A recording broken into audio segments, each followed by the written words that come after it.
அனைவருக்கும் வணக்கம். நம்ம இன்னைக்கு பார்க்க போகிறது பிசிராந்தையார் அப்படிங்கிற நாடகம். இது பாரதிதாசன் அவர்களால் எழுதப்பட்ட சாகித்ய அகாதமி விருது பெற்ற ஒரு நாடகம். இதில் நிறைய கதாபாத்திரங்கள் இருக்குது.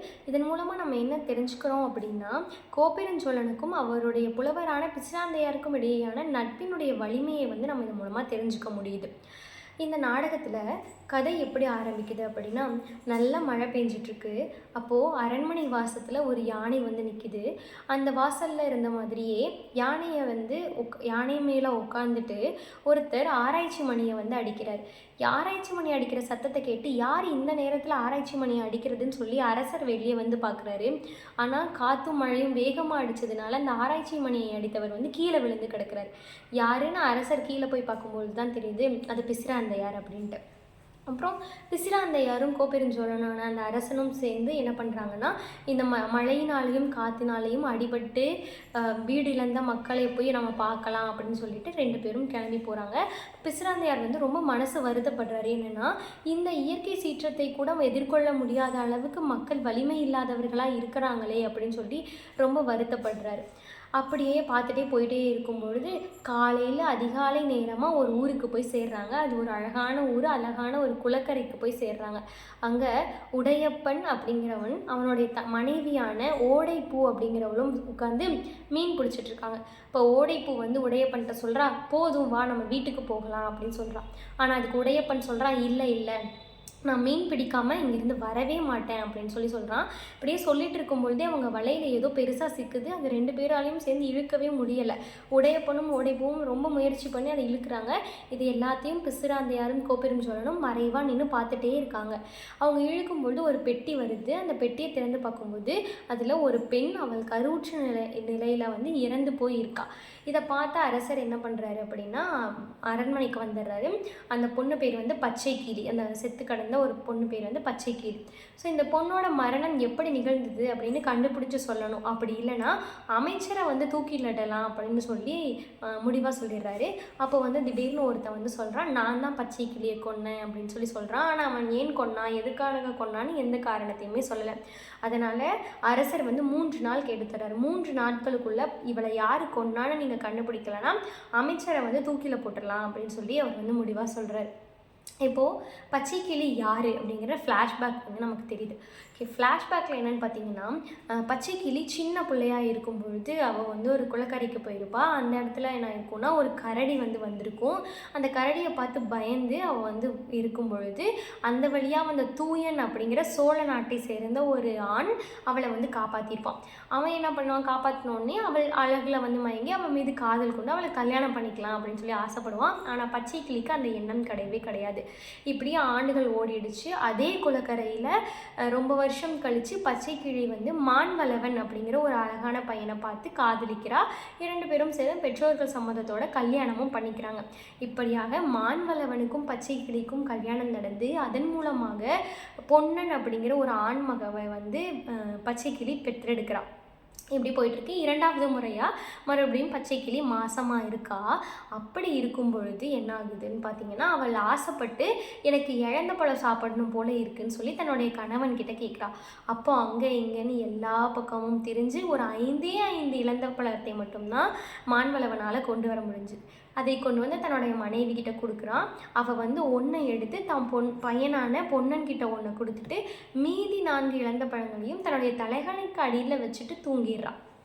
இப்படி தூங்கிட்டு இருக்கும் பொழுது அந்த இழந்த பழத்து மேலே சின்ன குழந்தை தானே பொன்னன், அவன் ஆசைப்பட்டு 2 இழந்த பழத்தை அம்மாவுக்கு தெரியாமல் எடுத்து கைக்குள்ளே வச்சுக்கிறான். அடுத்த நாள் காலையில் விடியுது. பொன்னன் ஸ்கூலுக்கு கிளம்பிட்டு இருக்கான். அவன் கையில் 2 இழந்த பழத்தை வச்சுருக்கான். தலையணைக்கு அடியில் மீதி 2 இழந்த பழங்கள் அப்படியே இருக்குது. இதை எப்படி தூயன் பார்த்தான்னு தெரியல. பொன்னன் நடந்து வந்துட்டு இருக்கும்போது அவன் கையில் இருந்த 2 இழந்த பழங்களையும் வாங்கிக்கிட்டு அவனை அனுப்பிச்சி விட்டுறான். இப்படியாக போயிட்டே இருக்கும் பொழுது எதிர்க்க மான்வளவன் வரான். அந்த தூயன் பார்க்குறான். வேணும்னே இழந்த பழங்கள் தெரிகிற மாதிரியே மான்வளவன் முன்னாடி செஞ்சுட்டே இருக்கும் பொழுது மான்வளவன் என்ன ஆசைப்பட்றான்னா, அவன்கிட்ட 2 இழந்த பழங்கள் இருக்கே, நம்ம எங்கே பொறிச்சான்னு போய் நம்ம கேட்போம், நம்மளுடைய மனைவிக்கு அதை நம்ம போய் பறித்து கொடுக்கலாம் அப்படின்னு சொல்லி அவன்கிட்ட போய் கேட்கும் பொழுது, இல்லை இது என்னால் தர முடியாது, நான் இது எங்கேருந்தும் பொறிக்கவே இல்லை அப்படின்னு தூயன் சொல்கிறான். இப்போ இது எப்படி உனக்கு கிடச்சிதுன்னு சொல்லி மான்வளவன் கேட்கும்பொழுது, இது என் மேலே அன்பு கொண்ட ஒரு பெண் கொடுத்தா அப்படின்னு சொல்லி அவன் சொல்கிறான். யாருன்னு கேட்கும்பொழுது, அவளுக்கு அவன் கணவன் 5 பழத்தை கொடுத்தானாமா. அவன் ஒன்றை வந்து அவன் பையனுக்கு கொடுத்துட்டான். மீதி இருக்க 2 வந்து அன்பால் எனக்கு கொடுத்துட்டு இன்னும் 2 வந்து அவளே வச்சுக்கிட்டா அப்படின்னு சொல்லவும், இது வந்து தன்னுடைய மனைவியான பச்சை கிளி தான் அப்படின்னு சொல்லி மான்வளவனுக்கு வந்து தெரிஞ்சு போயிடுது. ஸோ கோபத்தால் என்ன பண்ணுறான்னா, வீட்டுக்கு போன உடனே கர்ப்பிணின்னு கூட பார்க்காம பச்சை கிளியை வந்து கொன்னுடுறான் அப்படிங்கிறது தான் வந்து கதை. இதை வந்து அரசர் தெரிஞ்சுக்கிறாரு. தெரிஞ்சுக்கிட்டதுக்கு அப்புறமா இளங்கோ சோழன் என்ன பண்ணிடுறாருனா, கோப்பெருஞ்சோழனுடைய மகன்கள் 2 பேர். ஒன்று வந்து செங்கோ சோழன், இன்னொன்று வந்து இளங்கோ சோழன். இளங்கோ சோழன் வந்து அவருடைய படை இருக்கும் இல்லையா, இப்போ ராஜாவினுடைய படையாக இருக்கக்கூடிய செங்கோ சோழன் கோப்பெருஞ்சோழனுடைய படை இருக்கும் இல்லையா, அதில் தளபதியாக வந்து இருப்பவர் தான் பருவூர் தலையார் அப்படிங்கிறவர். அவருக்கு ஒரு பொண்ணு இருக்கா, அவள் பேர் மணியிடை. அவளை வந்து இவர் காதலிப்பார். ஸோ திருமணம் செய்ததுக்குள்ளாக நான் வந்து அரசனாயிடணும் அப்படின்னு ஆசைப்பட்டு, அதுக்காக நீங்கள் உதவி செய்யுங்க அப்படின்னு சொல்லி படைத்தலைவர்கிட்ட கேட்டு இளங்கோ சோழனும் செங்கோ சோழனும் தன்னுடைய சொந்த அப்பாவான கோப்பெருஞ்சோழன் மீது படையெடுத்துட்டு போகிறாங்க. இதனால ரொம்ப மனமுடைந்து போகிறார் கோப்பெருஞ்சோழன், என்னுடைய பசங்களே என்னை எதிர்த்து வராங்களேன்னு. ஆனால் கோப்பெருஞ்சோழனை பார்த்து இளங்கோ சோழனும் செங்கோ சோழனும் பயந்து போயிடுறாங்க. சரி, பாண்டிய நாட்டினுடைய உதவியினுடைய அப்பாவை எதிர்த்து போராடலாம் அப்படின்னு சொல்லி போகும்போது, பாண்டிய நாட்டுக்காரர்களும் கோப்பெருஞ்சோழனுடைய வீரத்தையும் அவனுடைய நல்ல எண்ணத்தையும் புரிஞ்சுக்கிட்டு அவனுக்கு உதவி பண்ணுறாங்க. இப்படியாக ஒரு பக்கம் பாண்டிய நாட்டினுடைய போர்ப்படை, இன்னொரு பக்கம் அப்பாவினுடைய போர்ப்படைக்கும் நடுவில் இளவரசர்களுடைய போர்ப்படை வந்து சிக்கிக்குது. அவங்க போரில் தோற்றும் போயிடுறாங்க. இதற்கப்புறமா பசங்களவே கொன்னரலான்னு சொல்லி அவர் வந்து இறங்குறாரு போரில். அப்போது வந்து தன்னுடைய புலவரான பிசிராந்தையாரும் அப்புறம் பொத்தியாரும் எயிற்றியனாரும் இவங்க எல்லாருமே சேர்ந்து என்ன பண்ணுறாங்கன்னா, இல்லை நீங்கள் வந்து போரில் வந்து உங்களை கொல்னீங்கன்னா இதுக்கப்புறம் இந்த நாடு யாருக்கானது? நம்ம பெற்றவங்க வந்து வாழ்கிற வாழ்க்கை பிள்ளைகளுக்கானது, அவங்க நம்ம சேர்த்து வைக்கிற செல்வம் குழந்தைகளுக்கானது. நீங்கள் உங்களுடைய பசங்களையே கொண்டுக்கிட்டு இந்த நாட்டை இனி யார் ஆள போகிறா அப்படின்னு சொல்லி எயிற்றியனார் வந்து கேட்குறாரு. அதன் பிறகு வந்து மனதும் வெறுத்து போய் கோப்பெருஞ்சோழன் வந்து வடக்கிருக்கிறார். வடக்கிருந்து உயிர் விடுதல் அப்படிங்கிறது வந்து ஒரு மரபாகவே இருந்துகிட்ருக்கு.